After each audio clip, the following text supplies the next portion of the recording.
Okay, सो अब बात करेंगे हम इन्वायरमेंट एंड इकोलॉजी के टेस्ट नंबर 2 की। ये इन्वायरमेंट एंड इकोलॉजी का टेस्ट नंबर 2 है भाई, है ना।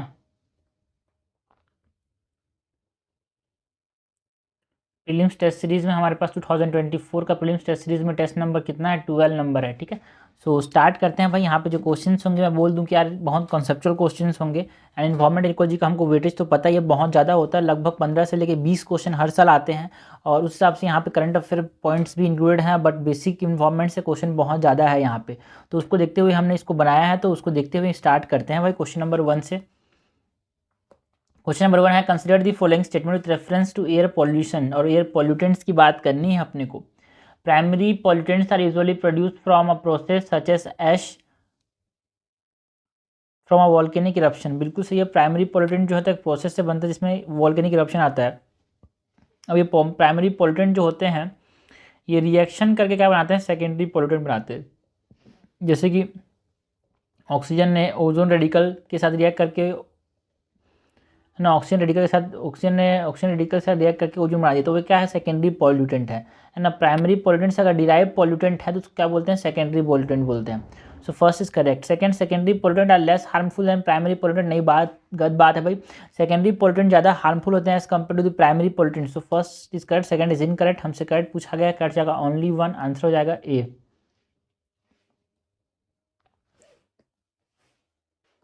क्वेश्चन नंबर 2 क्या है भाई, consider the following statement with reference to ozone in our atmosphere.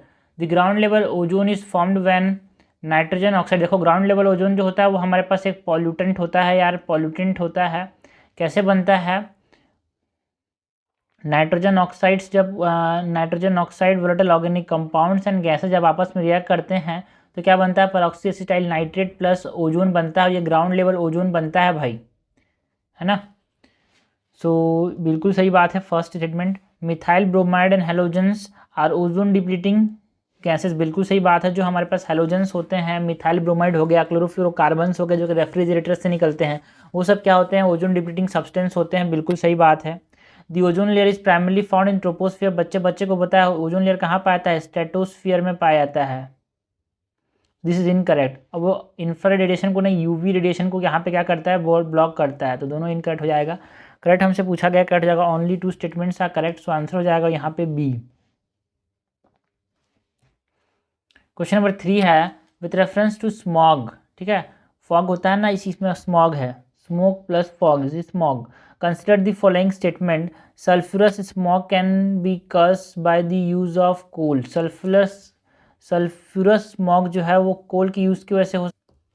बिल्कुल सही बात है, जो सल्फ्यूरस स्मोक है भाई वो कोल के बर्न होने से, फॉसिल फ्यूल के बर्न होने से हमारे पास रिलीज होता है ना। बिकॉज इसमें क्या होते हैं, all living being contain sulphur, and sulphur जब होता है तो सल्फर कंटेनिंग स्मॉग बनता है, this is sulphur smog.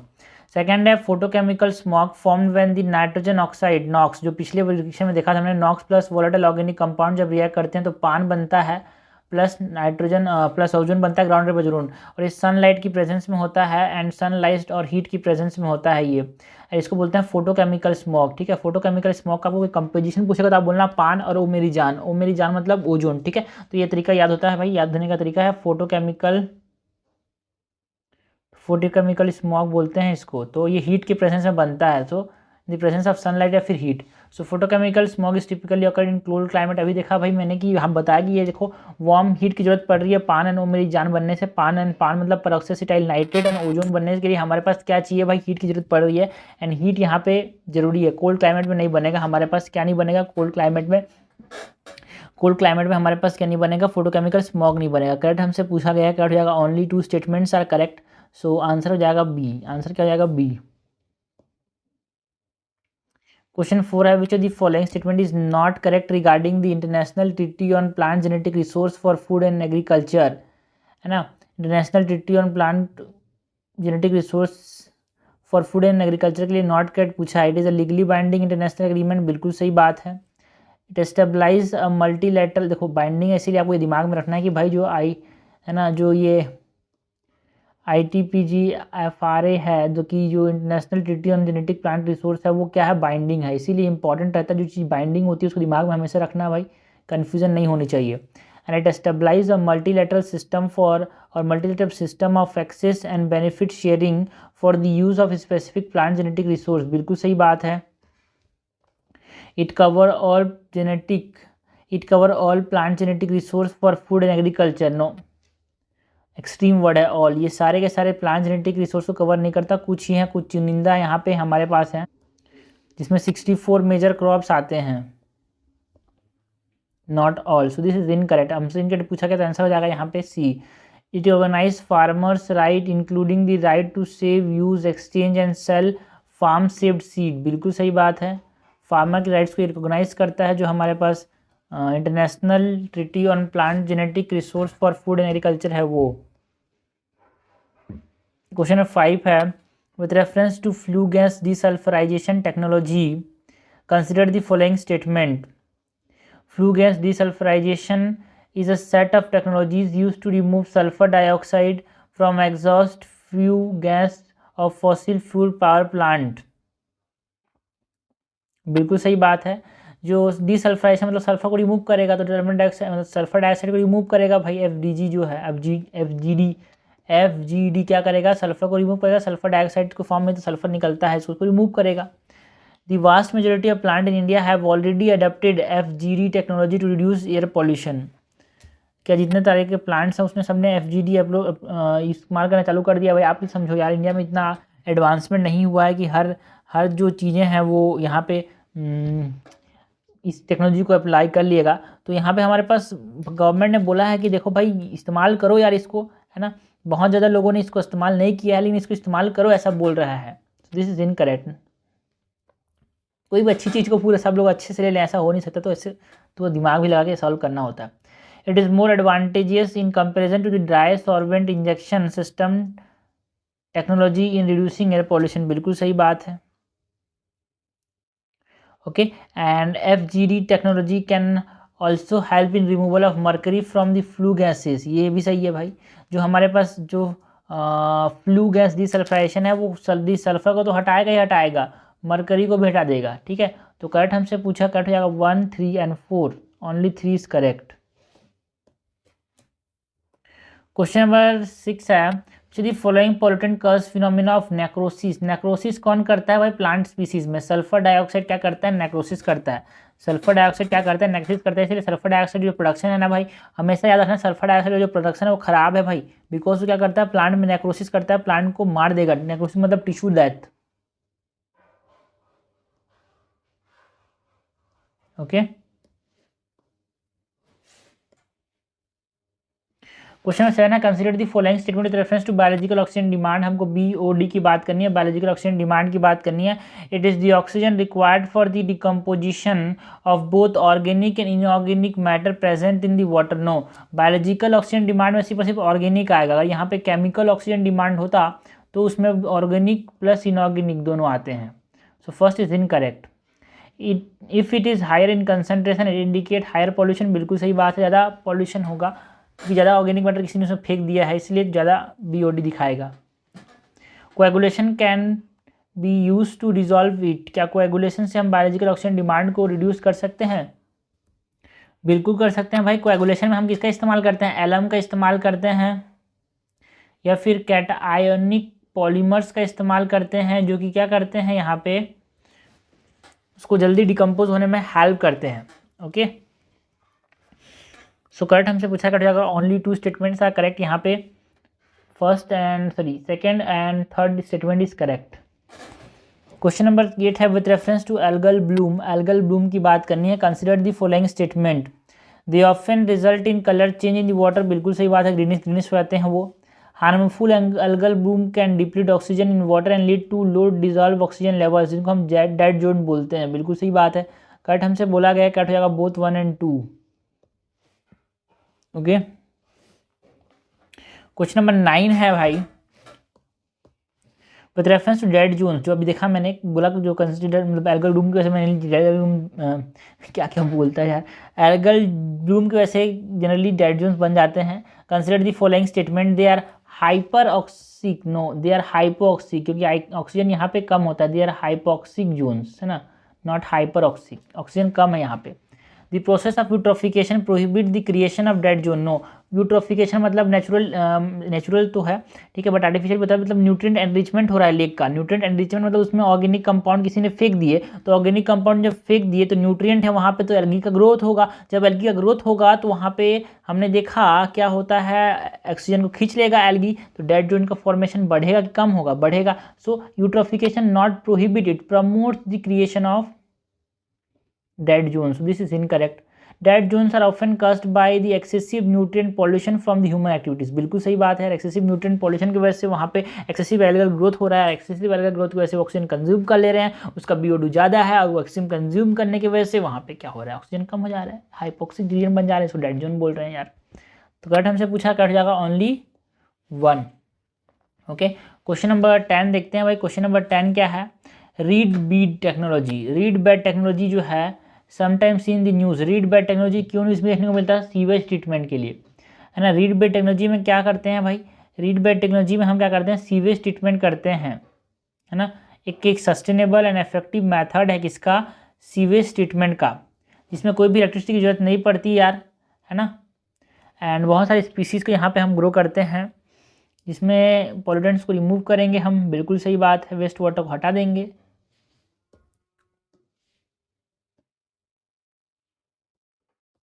Question number 11 क्या है, with reference to phyto stabilization and phyto degradation. हमको बात करनी है phyto stabilization and phyto degradation की। देखो नाम से सब चीज़ समझ आ रहा है, phyto stabilization and phyto degradation. Consider the following statement. Phyto stabilization involve the use of plant to stabilize contaminant in the soil. बिल्कुल सही बात है, यहाँ पे सपोज एक प्लांट को उगा के जहाँ पे कंटामिनेंट्स हैं उनको रोक देना, और ज़्यादा कंटामिनेट होने से रोक देना, इस कॉल्ड फाइटो स्टेबलाइजेशन। रोक देना मीन्स स्टेबल कर देना, means stabilization. Phytodegradation is the process where plant absorb and then degrade organic pollutants within their tissue। बिल्कुल सही बात है, डिग्रेडेशन मतलब वो डिग्रेड करेंगे, एब्जॉर्ब करके ऑर्गेनिक मटेरियल को, इनऑर्गेनिक को डिग्रेड नहीं कर पाएंगे। फाइटो, है ना, phyto stabilisation can lead to extraction of heavy metal from the soil. No भाई, जो फाइटो एक्सट्रैक्शन होता है ना, phyto extraction is another type of phyto remediation, है ना, जिसमें हमारे पास क्या होता है, हैवी मेटल को एक्सट्रैक्ट करते हैं सॉइल से, है ना।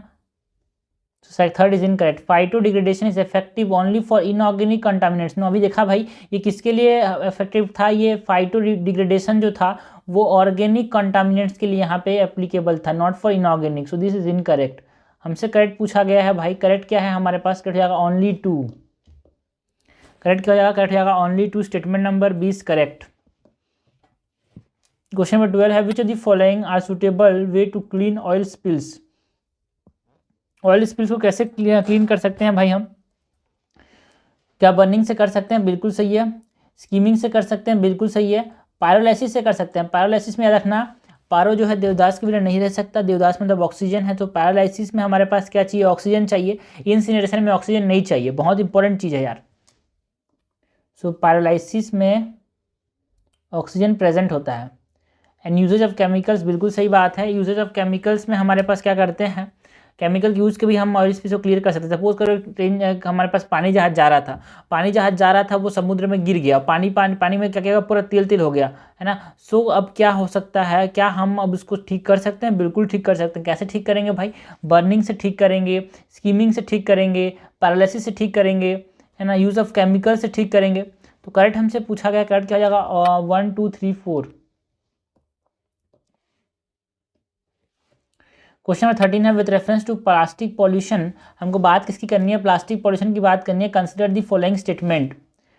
प्लास्टिकोमेरेट is found when plastic trash metal and fuses, है ना, sorry when plastic trash melts, है ना, जब प्लास्टिक के जो टुकड़े होते हैं जब वो मेल्ट हो जाते हैं, फ्यूज हो जाते हैं नेचुरल मटेरियल के साथ, तो प्लास्टिकोमेरेट बनता है। बिल्कुल सी बात है, वो मिट्टी हो गया, इसका ट्राश फ्यूज होगा इसके साथ, उसको बोले प्लास्टिकोमेरेट। Plastisphere is a term used to refers to the ecosystem that have evolved to live in human-made plastic environment। ठीक है, ऐसा इकोसिस्टम जो कि ह्यूमन मेड प्लास्टिक एनवायरनमेंट में जीना सीख चुका है, उसको क्या बोलते हैं, प्लास्टिस्फीयर बोलते हैं। जनरली जो अर्बन एरियाज हैं, मेट्रो सिटीज हैं, वो इस प्रकार के प्लास्टिस्फीयर्स बन चुके हैं।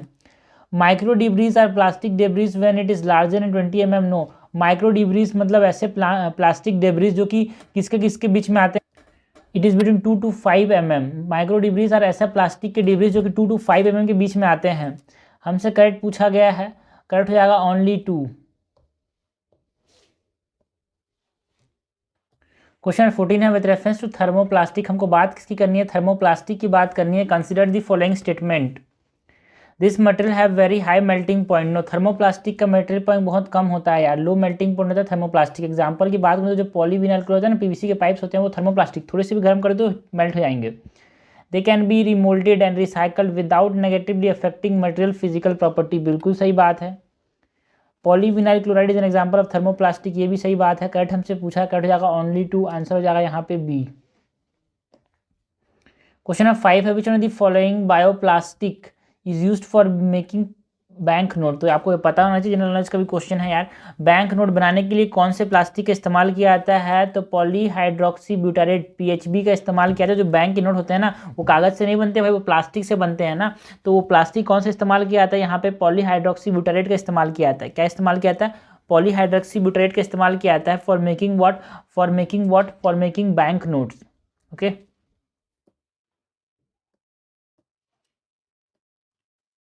क्वेश्चन नंबर 16 है, consider the following statement regarding the plastic waste management amendment rules 2022। बहुत इंपॉर्टेंट है भाई, क्वेश्चन पक्का आने के चांसेस हैं। Plastic waste management amendment rules बहुत इंपॉर्टेंट चेंजेस आए थे इसमें।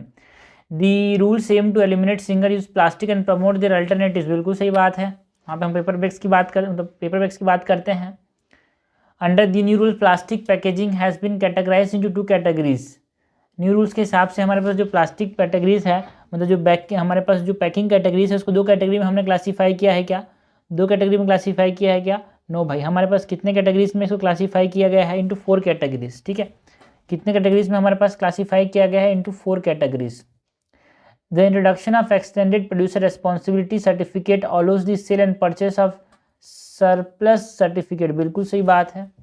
जो एक्सटेंडेड प्रोड्यूसर रेस्पॉन्सिबिलिटी सर्टिफिकेट जब आए है ना, तो इसके बहुत ज़्यादा सरप्लस सर्टिफिकेट्स प्रोड्यूस, मतलब इनका सेल हुआ यार, एक से ना, मतलब तुम अब बना रहे हो तो तुम्हारी ये रिस्पॉन्सिबिलिटी होती है कि तुम इसको डिस्पोज ऑफ करो, इसको बोलते हैं extended producer responsibility. Environmental compensation is based on the polluters pay principle for non fulfilment of extended producer responsibility targets, बिल्कुल सही बात है। अगर आपने कोई प्लास्टिक मटेरियल बनाया है तो आपकी ये मतलब आपकी ये कर्तव्य बनता है कि आप उसको डिस्पोज ऑफ करो, और आपने अपना कर्तव्य जो एक्सटेंडेड प्रोड्यूसर रिस्पॉन्सिबिलिटी के अंदर नहीं पूरा किया तो आपके ऊपर क्या लगेगा, पॉल्यूटर प्रेस प्रिंसिपल का चार्जेस लगेंगे। ओके, सो करेक्ट हमसे पूछा, करेक्ट जाएगा 3 स्टेटमेंट्स। क्वेश्चन नंबर 17 है, which one of the following statement best describe the term नडल्स।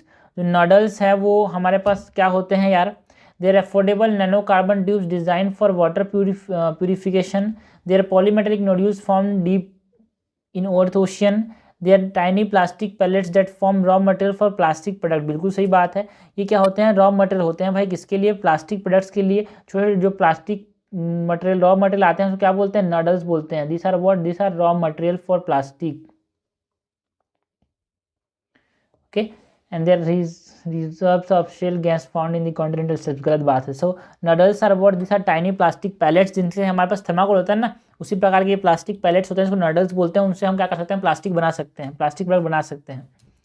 Question number 18 है, with reference to micro beads, हमको बात किसकी करनी है भाई, हमको बात करनी है माइक्रो बीट्स की। Consider the following statements, these are smaller form of plastic added as an exfoliating agents to cosmetic and personal care products, बिल्कुल सही बात है। कॉस्मेटिक्स में जनरली माइक्रो बीट्स का इस्तेमाल होता है, ये प्लास्टिक होते हैं यार, तो इसलिए जनरली सर्च करते हैं भाई ऐसे ब्यूटी प्रोडक्ट का हम इस्तेमाल करेंगे जो जिसमें माइक्रो बीट ना हो, या फिर ऐसे हम कॉस्मेटिक्स इस्तेमाल करेंगे जिसमें माइक्रो बीट्स ना हो, ऐसे लोग सर्च करते हैं ना। It holds the potential for both bio accumulation and bio magnification, बिल्कुल सही बात है यार। बायो एक्यूमुलेशन मतलब एक आदमी के अंदर एक्यूमुलेट होते जा रहा है, एंड बायो मैग्निफिकेशन मतलब सक्सेसिव ट्रॉफिक लेवल में एक्यूमुलेट होते जा रहा है। The UN Environment Program has launched the Clean Sea Campaign to tackle the pollution caused by microbead, बिल्कुल सही बात है। क्लीन सी कैंपेन क्यों लॉन्च किया भाई, क्लीन सी कैंपेन लॉन्च किया था जिससे हम क्या कर पाएँ, इसीलिए न्यूज़ में था भाई, जो माइक्रोबीड्स थे उनके लिए हमारे पास क्लीन सी कैंपेन, सी मतलब समुद्र नहीं भाई, क्लीन सीज मतलब यहाँ पे हमारे पास माइक्रोबीड्स को हम क्या करना चाह रहे हैं, यहाँ पे उसके पॉल्यूशन को रोकने वाले हैं, इसीलिए यूएन इन्वायरमेंट प्रोग्राम ने लॉन्च किया क्लीन सी कैंपेन। करेक्ट हमसे पूछा है, correct is all 3 are correct.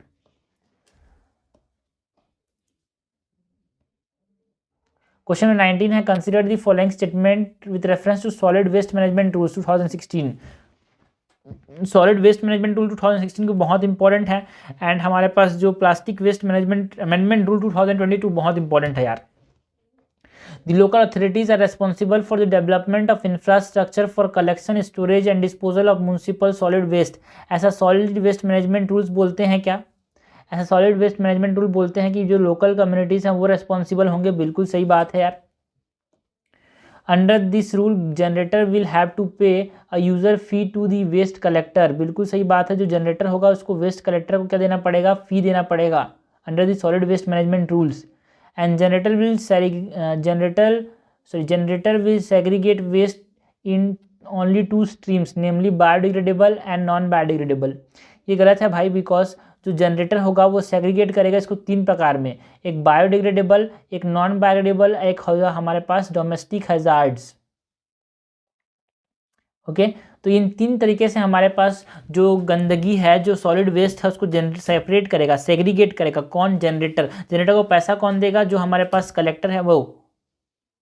नहीं, कलेक्टर को पैसा कौन देगा? जनरेटर। ठीक है, तो हमारे पास यहाँ पे इंपॉर्टेंट ये है कि जनरेटर कितने प्रकार से इसको सेपरेट करेगा, है ना? तीन तरीके से हमको इसको सेग्रीगेट करेगा। कौन कौन से? Biodegradable, non biodegradable and non hazards और डोमेस्टिक हैजार्ड्स। तीन प्रकार से हमारे पास जो ये गंदगी होगी उसको सेग्रीगेट करेगा। करेक्ट हमसे पूछा गया है भाई, करेक्ट क्या हो जाएगा? Only two. Statement number 20 correct. हमारे पास आंसर क्या हो जाएगा? बी। क्वेश्चन नंबर 20 है in the context of environment, in the context of environment legacy waste का मतलब क्या होता है भाई? लेगेसी मतलब समझना, रखा हुआ है वेस्ट, ठीक को बोलते हैं legacy waste. Legacy waste generally refers to the inability of a national government to carry forward the conservation efforts of the previous regime, the waste that has been collected and kept for years at some barren land. Okay, legacy waste को बचा के रखा हुआ है भाई, कुछ बंजर जमीन में, उसको क्या बोलते हैं? Legacy waste. बना के रखा है, बचा के रखा है। वेस्ट जिसको कलेक्ट कर लिया है बट उसको बैरन लैंड में बहुत सालों तक रखा गया, उसको बोलते हैं लेगेसी वेस्ट।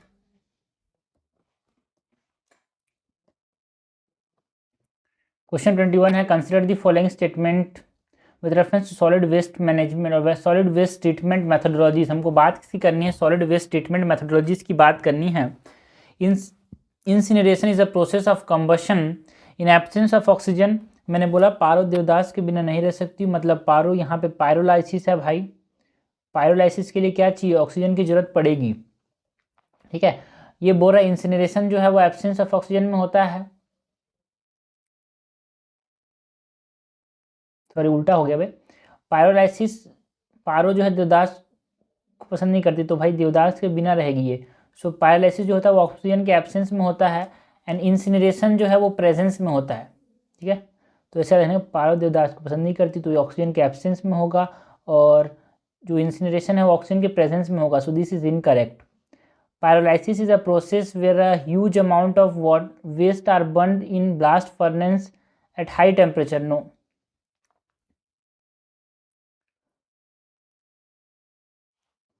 गलत है भाई, बिकॉज पैरालिसिस जो होता है वो ब्लास्ट फर्नेस के अंदर नहीं होता, ये पैरालिसिस रिएक्टर के अंदर होता है, और ये हाई टेम्परेचर में भी नहीं होता। पैरालिसिस जो है वो हाई टेम्परेचर भी नहीं होता, है ना, और वो ब्लास्ट फर्नेस में भी नहीं होता भाई, वो होता है पायरोलाइसिस रिएक्टर के अंदर। Composting is a process where bacteria and fungi decompose degradable waste into humus. बिल्कुल सही है। कंपोजिटिंग में जो बैक्टीरिया फंगस जो होते हैं वो क्या करते हैं? हमारे पास ह्यूमस में कन्वर्ट कर देते हैं किसको? जो वेस्ट होता है उसको। ठीक है, तो करेक्ट हमसे पूछा है, कट जाएगा हमारे पास ओनली वन स्टेटमेंट, तो आंसर क्या हो जाएगा? आंसर हो जाएगा ए। क्वेश्चन नंबर 22 है with reference to landfills consider the following statements. Landfill give rise to both air and water pollution. बिल्कुल सही बात है, वाटर तो गंदा होगा ही होगा, बट एयर कैसे होगा? गंदगी उससे निकलेगी भाई, है ना। लैंडफिल से जो गैसेज निकलेंगे वो क्या करेंगे? एयर को भी गंदा कर देंगे। A sanitary landfill uses a clay liner to isolate the trash from the environment. क्या सैनिटरी लैंडफिल में हमारे पास एक क्ले लाइनर का इस्तेमाल करते हैं? बिल्कुल सही बात है भाई, है ना, जिससे हम क्या करें, हम जो ट्रैश है उसको, ये ट्रैश से सपोज ये इन्वायरमेंट है उसको अलग करने के लिए यहाँ पे हम क्ले लाइनर का इस्तेमाल कर रहे हैं। करेक्ट हमसे पूछा है, कट जाएगा बोथ 1 और 2। क्वेश्चन 23 है consider the following statement regarding urban waste disposal और सॉलिड वेस्ट मैनेजमेंट। हमको बात किसकी करनी है? Urban waste disposal and solid waste management की बात करनी है। Subordinate legislation for regulating the manner of disposal of waste is made under the umbrella law of environment protection act of 1986। जो वेस्ट डिस्पोजल के बारे में जो लेजिस्लेशन है वो इन्वायरमेंट प्रोटेक्शन एक्ट के अंदर बताया गया है क्या? बिल्कुल सही बात है यार, इन्वायरमेंट प्रोटेक्शन एक्ट के अंदर ये बताया गया है। एंड ये क्या एक स्टेट सब्जेक्ट है भाई? क्या एक स्टेट सब्जेक्ट है? बिल्कुल सही बात है कि स्टेट सब्जेक्ट है। जो सॉलिड वेस्ट मैनेजमेंट होता है वो एक स्टेट सब्जेक्ट होता है। और देखो यहाँ पे अर्बन वेस्ट डिस्पोजल बात आ रही है, तो जो ministry of environment forest and climate change है, यहाँ पे क्या लिखा हुआ है? The ministry of environment forest and climate change is rural ministry बोल रहा है। नो भाई, जब अर्बन वेस्ट है तो यहाँ पे ministry of housing and urban affairs आएगा भाई। Ministry of housing and urban affair is the nodal ministry regarding the solid waste management. So this is incorrect, हमसे करेक्ट पूछा, कट जाएगा ओनली 2। क्वेश्चन 24 है, consider the following statement regarding carbon sequestration. हमको carbon sequestration की बात करनी है। In geological carbon sequestration, carbon dioxide from the atmosphere is absorb by the trees and plants. बिल्कुल सही बात है भाई। जो जियोलॉजिकल टाइम जो हमारे पास क्या होगा, जियोलॉजिकल हमारे पास जो कार्बन सिक्वेस्ट्रेशन होता है वहाँ पे हमारे पास प्लांट्स एंड ट्रीज एब्जॉर्ब करेंगे। नाम समझ आ रहा है भाई? देखो ये जियोलॉजिकल अगर नहीं होता तो यहाँ पे ऐसा नहीं, ये सही हो जाता, बिकॉज जियोलॉजिकल कार्बन सिक्वेस्ट्रेशन में क्या होता है, कार्बन को स्टोर किया जाता है कहाँ पे? ऑयल रिजर्व्स के अंदर, है ना, गैस रिजर्व्स के अंदर, सलाइन फॉर्मेशन के अंदर, अनमाइंड कोल सीम्स के अंदर,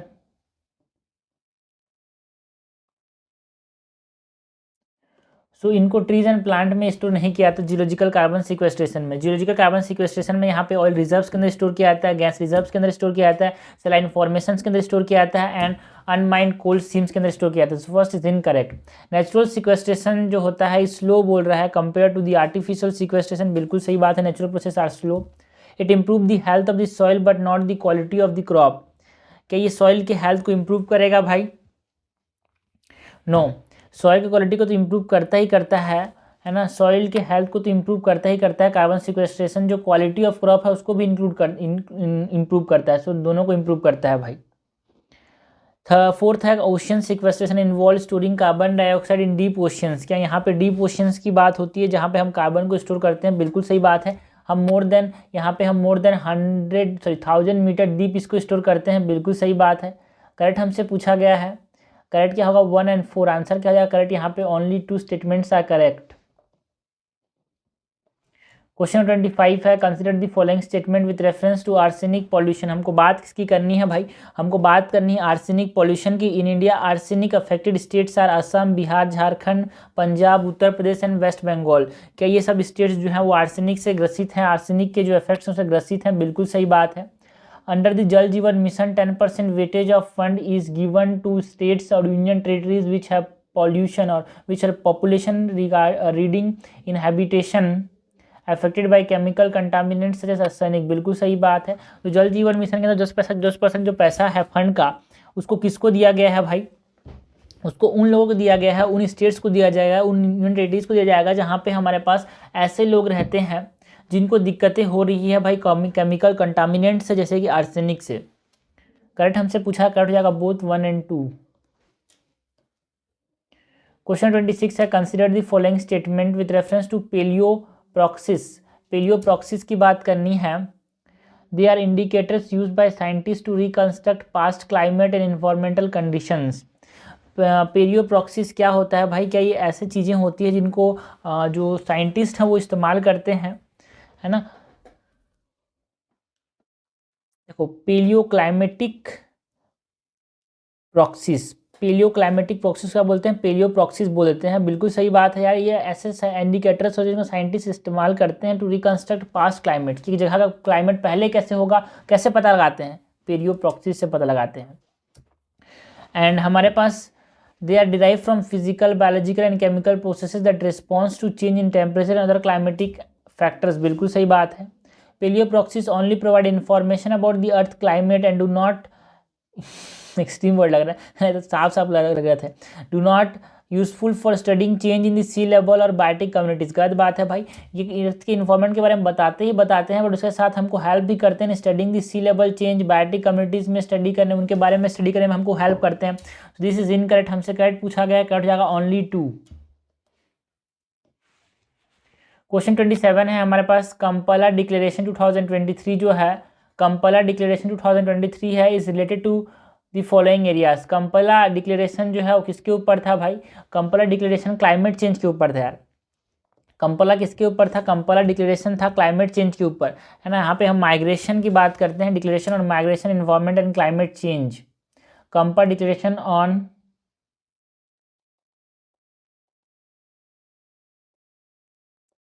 environment, migration and climate change।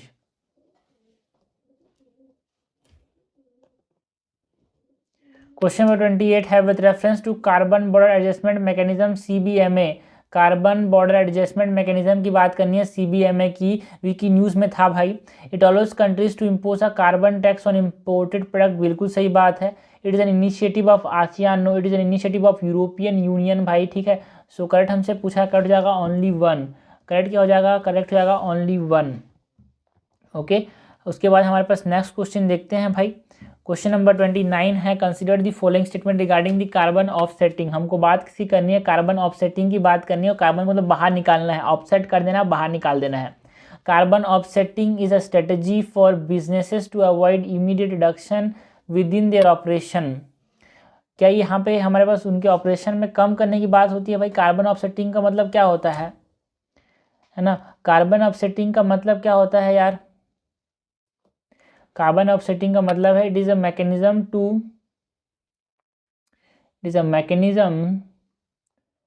To solve, यहाँ पे it is a mechanism to compensate for unavoidable emission, mechanism to compensate for unavoidable emission. ऐसे एमिशन जिसको हम नहीं, मुश्किल है रोकना, उसके लिए जो कंपनसेशन हम करते हैं उसको बोलते हैं कार्बन ऑफसेटिंग। कार्बन क्रेडिट्स की बात होती है इसके अंदर। The term leakage in carbon offsetting refers to double counting of carbon emission. No, यहाँ पे डबल काउंटिंग नहीं होती भाई, है ना। यहाँ पे जो कार्बन लीकेज का मतलब क्या है, एक जगह में हम कम कर रहे हैं लेकिन दूसरे लोग उसको इस्तेमाल कर ले रहे हैं ना, उसको बोलते हैं कार्बन लीकेज, ठीक है।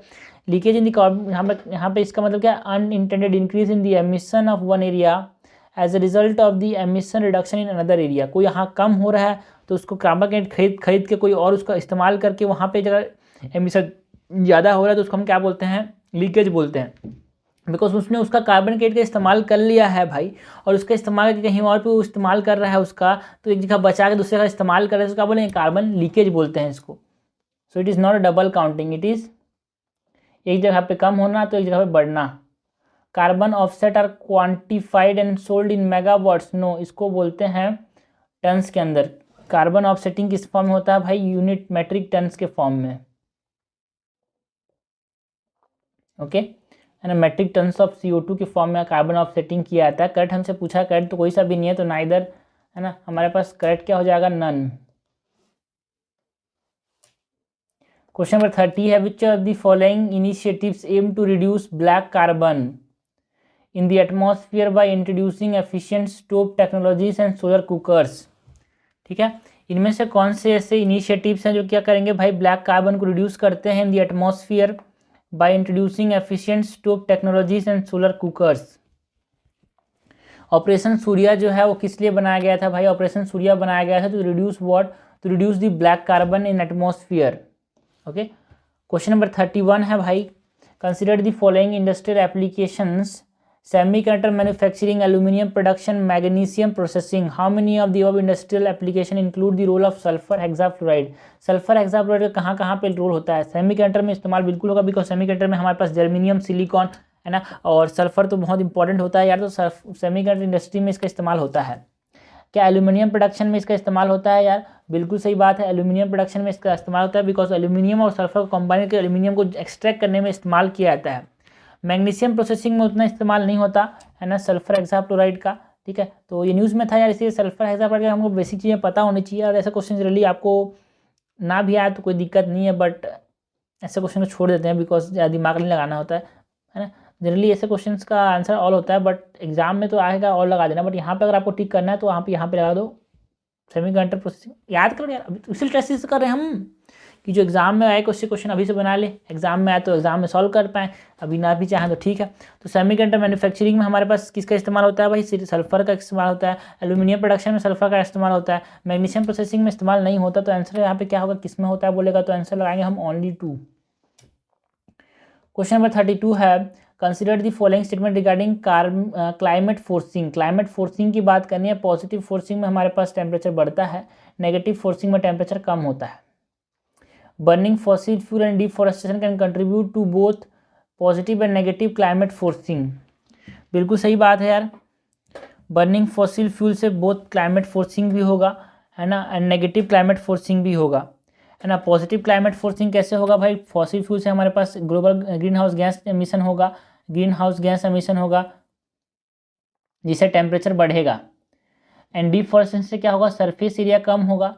जब सरफेस एरिया कम होगा, है ना, तो हमारे पास टेम्परेचर क्या होगा? कम हो जाएगा। Result of negative forcing change, है ना, नेगेटिव फोर्सिंग होगा, सरफेस एरिया कम हो जाएगा डिफॉरेस्टेशन की वजह से। तो क्या होगा? नेगेटिव फोर्सिंग होगा due to change in the earth surface, है ना। Radiative forcing measures the ability of a process to alter the climate indicating change in the earth magnetic field. क्या रेडिटिव फोर्सिंग से अर्थ का magnetic field change हो जाता है? नहीं भाई। रेडिटिव फोर्सिंग का मतलब क्या है ना, यहाँ पे कोई लेना देना नहीं है इसका किससे, क्लाइमेट चेंज से कोई लेना देना नहीं है, मैग्नेटिक फील्ड के चेंज होने से कोई लेना देना नहीं है इसका, ठीक है। सो दिस इज इनकरेक्ट, पहला तो सही है। Excess greenhouse gas exert positive forcing leading to the earth warming while negative forcing such as volcanic eruption induce cooling। बिल्कुल सही बात है यार, करेक्ट हमसे पूछा है, करेक्ट हो जाएगा ओनली 2, आंसर क्या हो जाएगा? बी। क्वेश्चन नंबर 33 है, consider the following statement regarding the impact of climate change on agriculture. हमको बात किसकी करनी है? इम्पैक्ट ऑफ क्लाइमेट चेंज की बात करनी है। किसके ऊपर बात करनी है? एग्रीकल्चर के ऊपर। Semi arid regions of western India are expected to experience higher than normal rainfall as temperature soars. बिल्कुल सही बात है, आप समझना भाई, जहाँ पे रेगिस्तान है बारिश होता नहीं था, उन जिलों में जहाँ बारिश होता नहीं था वहाँ पे अब बाढ़ आ रहे हैं। क्यों? Because of the climate change. जैसे आप राजस्थान के कुछ रीजन देखो यार, Thawing of snow in higher latitude region is likely to reduce the amount of variable land। अगर हाई अल्टीट्यूड में यहाँ पे जो बर्फ़ जमा हुआ है, अगर वो क्या हो जाएगा, अगर वो पिघल जाएगा, है ना, अगर वो क्या हो जाएगा, पिघल जाएगा, तो क्या होगा भाई? जो एरेबल लैंड है वो बढ़ जाएगा। So it reduce the amount of arable land, है no, it increase the amount of arable land. And arable land क्या हो जाएगा? जो हवा जाएगा वो जमीन बढ़ जाएगा भाई, रिड्यूस नहीं होगा। Rising temperature decrease the fertiliser requirement for the same production target in agriculture. बिल्कुल सही बात है, ओके। फर्टिलाइजर रिक्वायरमेंट क्या करेगा भाई? डिक्रीज कर देगा, नो इंक्रीज कर देगा, बिकॉज टेम्परेचर, सिंपल सी बात है भाई, टेम्परेचर से एनवायरमेंट को इफेक्ट होगा यार, एनवायरमेंट उतना प्रोडक्टिविटी नहीं हो पाएगा, है ना, क्योंकि हमारे पास उतने फर्टिलाइजर्स, उतने माइक्रोब्स ग्रो नहीं कर पाएंगे। तो हमको क्या चाहिए भाई? ज़्यादा फर्टिलाइजर की जरूरत पड़ेगी राइजिंग टेम्परेचर से। सो दिस इज इनकरेक्ट। करेक्ट हमसे पूछा है, करेक्ट हो जाएगा ओनली 1, आंसर क्या हो जाएगा भाई? आंसर हो जाएगा ए। क्वेश्चन 34 है, which phenomena is expected to negatively affect shelf formation और शेल्फ फॉर्मिंग एग्जाम, जो खोखा बनाते हैं ना, जैसे कि हमारे पास सीप हो गया, है ना, सेल्फ फॉर्मिंग स्नेल हो गया, ठीक है। तो ये हमारे पास स्नेल हो गया, सीप हो गया, ये self forming organism and squirrels को कौन कौन से फिनोमिना अफेक्ट करेगा भाई? तो ओशियन एसिडिफिकेशन, बिल्कुल सही बात है, बहुत ज़्यादा न्यूज़ में रहता है। ओशियन एसिडिफिकेशन से क्या होगा हमारे पास? जब एसिडिटी जो बढ़ेगी, मतलब जो पीएच होगा वो कम होगा, तो जो सेल्फ फॉर्मिंग ऑर्गेनिजम्स होंगे उनका नेगेटिवली इफेक्ट होगा। कोरल में कोरल ब्लीचिंग हो जाती है भाई एसिडिफिकेशन की वजह से।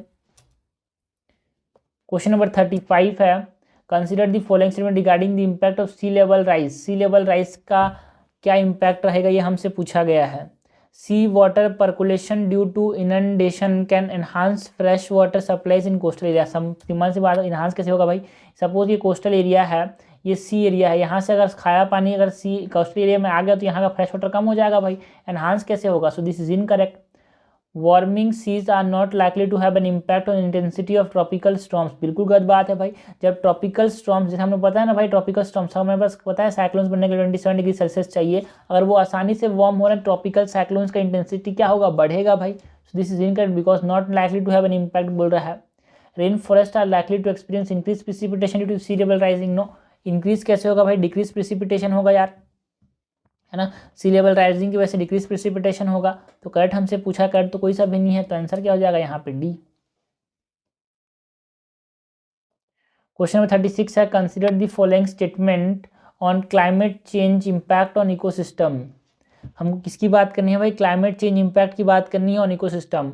Mountain ecosystem experience degradation directly leading to glacier lake outburst flood. No भाई, माउंटेन इकोसिस्टम में जब डिग्रेडेशन होता है तो directly glacier lake outburst flood नहीं होता।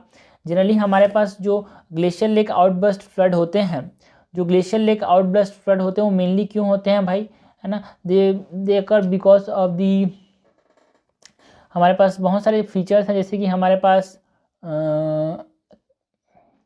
ग्लेशियल रिट्रीट्स हो गए, है ना, इंक्रीज टेम्परेचर हो गया। तो जनरली ग्लेशियल रिट्रीट्स जब होते हैं ना, तो डायरेक्टली हमारे पास ग्लेशियल लेक आउटबर्स्ट फ्लड होता है। जो माउंटेन का इकोसिस्टम जब डिग्रेड होगा, मतलब समझो यार हमारे पास माउंटेन डिग्रेड हो रहा है धीरे धीरे धीरे, तो ये पत्थर जाके जमा होगा, तो ग्लेशियर जाके इसको अटैक करेंगे, तो यहाँ पे जब अटैक करेंगे तो जाके अचानक से टूट जाएगा ये, और यहाँ पे ये क्या होगा, ग्लेशियर लेक आउटबर्स्ट फटेगा, है ना। डायरेक्टली नहीं इम्पैक्ट करता, इनडायरेक्टली हमारे पास leading to what, indirectly leading to glacier lake outburst flood. So first is incorrect. The Indian desert ecosystem exhibit indication to the progression of desertification.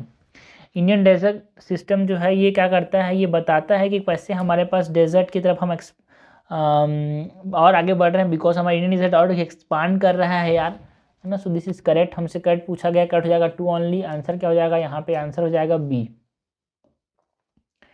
Question 37 है, consider the following statement, saponins derive from soap nut tree contribute to the depletion of ozone layer. No भाई, saponins जो है ozone layer depletion नहीं करते हैं, है ना। CFC chlorofluorocarbon जो कि रेफ्रिजरेटर से निकलते हैं वो करते हैं, ये रेफ्रिजरेटर्स हो गए, AC हो गए, जो ठंडी करने वाली चीज़ें उनसे निकलते हैं क्लोरोफ्लोरोकार्बन्स।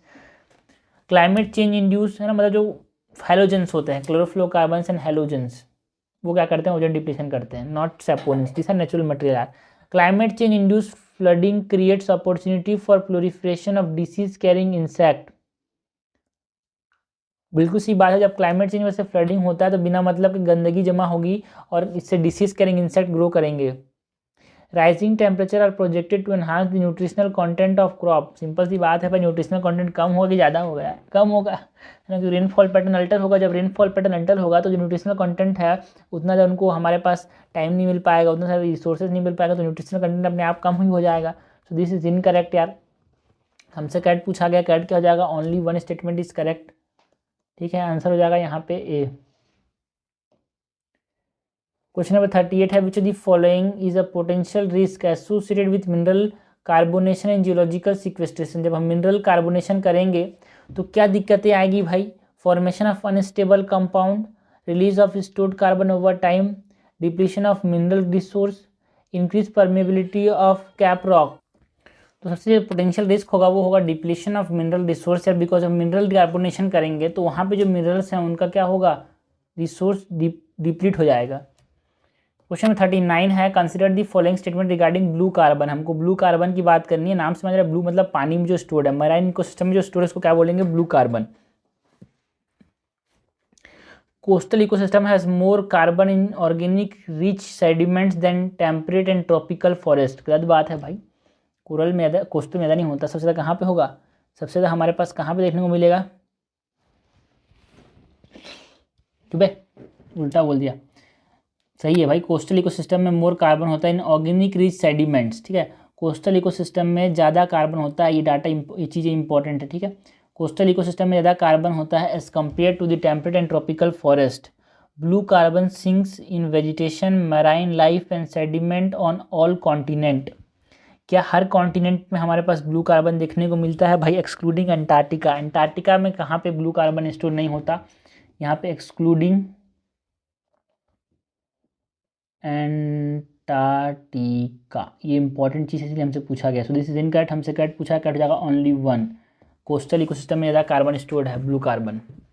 क्वेश्चन नंबर 40 है, consider the following regarding carbon credits. हमको बात करनी है कार्बन क्रेडिट्स की। Carbon credits are earned by companies that exceed the standard level of carbon emission. जो एक्सीड करते हैं उनको कार्बन क्रेडिट मिलता है क्या? बिल्कुल सही बात है यार, वो उसको अर्न करते हैं ऐसा लगेगा, but it is incorrect, because जब वो कार्बन ज़्यादा एमिट करेंगे तो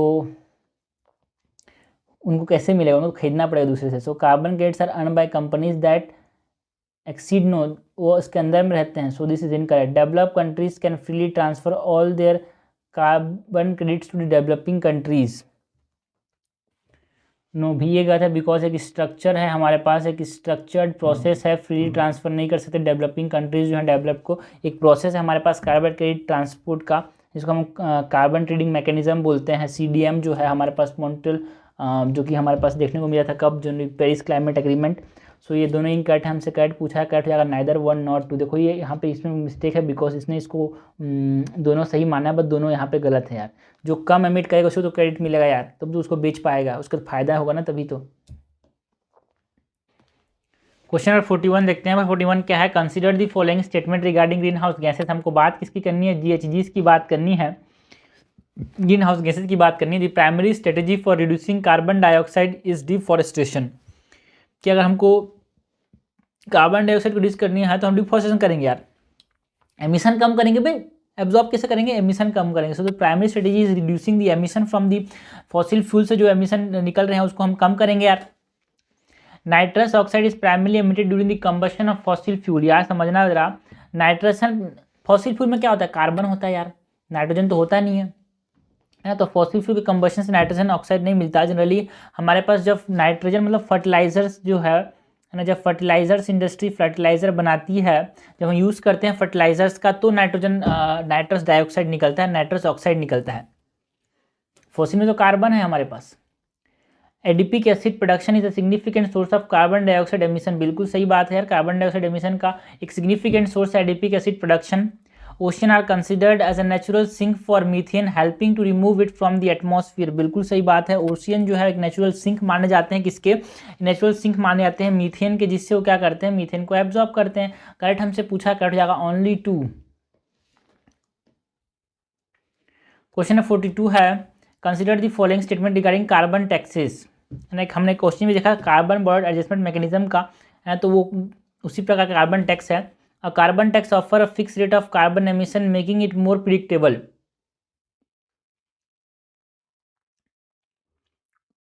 पहला स्टेटमेंट सही है क्या? बिल्कुल सही बात है यार, एक fix rate of carbon emission हमको शो करता है कि भाई देखो इतना टैक्स लगे, इससे ऊपर करोगे तो टैक्स लगे, तो आदमी लोग सोचते हैं कि हाँ इतना ऊपर नहीं करना है यार। The basis for calculating carbon tax is total energy consumption of a country. No, carbon tax जो है उसका बेसिस क्या है? अमाउंट ऑफ कार्बन डाइऑक्साइड या फिर green house gas emitted, not the total energy consumption. Carbon tax कैसे calculate किया जाता है कि कितना उसने ग्रीन हाउस गैस एमिशन किया है ना, उसके बेसिस पे कार्बन टैक्स लगाया जाता है, ना ही कि कितना उसकी कंट्री कंज्यूम करते हैं उसके बेसिस पे नहीं, कितना एमिशन किया, एमिशन के ऊपर है ये, नॉट कंजम्पशन। सो करेक्ट हमसे पूछा, कट जाएगा ओनली 1। क्वेश्चन 43 है, consider the following regarding Jio engineering. हमको किसकी बात करनी है? जियो इंजीनियरिंग की बात करनी है।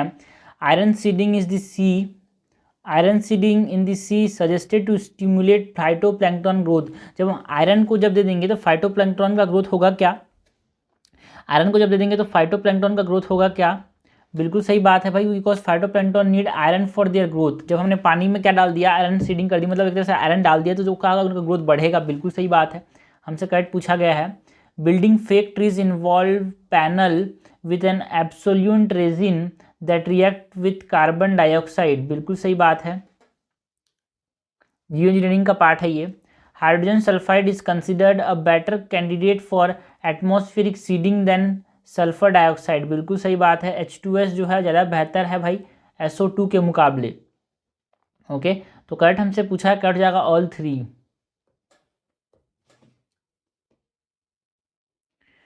क्वेश्चन नंबर 44 है, consider the following statement regarding Minamata convention. Minamata convention किसके ऊपर है? मरकरी के लिए है। It exclude provisions for the faced out reduction of mercury in the product. यार ये फेस्ड रिडक्शन के प्रोविजंस को एक्सक्लूड करता है क्या? हाँ, ये फेस्ड आउट प्रोडक्शन जो एक्चुअली ये क्या करता है, इसके प्रोविजंस को इंक्लूड करता है, बिकॉज ये मरकरी को रिड्यूस करने के लिए है ना। So this is not, it does not exclude, it include. It regulate the use of mercury in the manufacturing process of chloralkali production. बिल्कुल सही बात है, क्या करता है, रेगुलेट करता है किसका यूज़ को, मर्करी का यूज़ को, कहाँ पे, क्लोरएल्कली प्रोडक्शन में। It address the use and release of mercury in artisanal and small scale gold mining. बिल्कुल सही बात है यार, ये क्या करता है, जो मिनामाटा कन्वेंशन है वो मर्करी का यूज़ को देखता है artisanal and small scale gold mining के ऊपर। करेक्ट हमसे पूछा गया है, करेक्ट हो जाएगा ओनली 2। आंसर क्या हो जाएगा यहाँ पे, आंसर हो जाएगा बी। क्वेश्चन 45 है, consider the following statement regarding perma culture. हमको बात किसकी करनी है, पर्मा कल्चर की बात करनी है। It can only be applied in well preserve untouched ecosystem. जो पर्मा कल्चर है ना, उसको कहाँ पे अप्लाई कर सकते हैं, अनटच्ड इकोसिस्टम में ही अप्लाई कर सकते हैं क्या, ऐसा नहीं है भाई। पर्मा कल्चर कहीं भी हम इस्तेमाल कर सकते हैं जहाँ पे रिगार्डलेस ऑफ दी, मतलब वर्सेटाइल नेचर का होता है, रिगार्डलेस ऑफ दी इकोसिस्टम आप कहीं पे भी इसका इस्तेमाल कर सकते हो। The design in permaculture is standardised and not adapted to specific sites. गलत बात है भाई, ये स्टैंडर्डाइज नहीं होता, ये नॉन स्टैंडर्डाइज होता है। And it is adapted for a specific purpose, तो उल्टा बोल रहा है, so second is incorrect. Okay, it serve a bridge between traditional culture and emerging earth tune culture. बिल्कुल सही बात है, पर्मा कल्चर जो है वो टर्म ट्रेडिशनल कल्चर और अर्थ ट्यून कल्चर के बीच में क्या है, ब्रिज का ऐसा काम करता है, सो दिस इज करेक्ट। स्टीट और sheet mulching and trellising are cultural practice emphasize for soil improvement. बिल्कुल सही बात है, शीट मल्चिंग जो है ना, ट्रेलिसिंग जो है वो क्या करता है, हमारे पास सॉइल इंप्रूवमेंट के लिए देखता है भाई। दिस इज करेक्ट, हमसे करेक्ट पूछा गया है, करेक्ट हो जाएगा ओनली 2। स्टेटमेंट क्या हो जाएगा भाई, बी। क्वेश्चन 46 है, consider the following statement regarding globally important agriculture heritage system. हमको बात किसी करनी है, ग्लोबली इंपॉर्टेंट एग्रीकल्चर है ना, GIAHS की बात करनी है, globally important agriculture heritage system की बात करनी है। GIAHS is an initiative by the food and agriculture organisation that recognise agriculture heritage region. जो GIAS है वो क्या करता है भाई, GIAS क्या करता है, हमारे पास फूड एंड एग्रीकल्चर ऑर्गेनाइजेशन का एक इनिशिएटिव है जो रिकॉग्नाइज करता है एग्रीकल्चर हेरिटेज रीजन्स को। कौन, globally important agriculture heritage system. बिल्कुल सही बात है। Agriculture food and agriculture organisation क्या है, वो भी इंटरनेशनल ऑर्गेनाइजेशन है भाई, तो वो रिकॉग्नाइज करता है एग्रीकल्चर हेरिटेज रीजन्स को।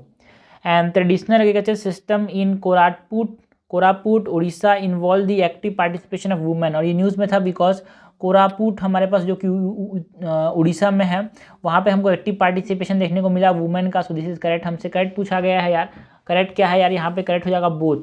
करेक्ट क्या हो जाएगा, करेक्ट हो जाएगा बोथ, हमसे करेक्ट पूछा गया है, आंसर हो जाएगा यहाँ पे सी।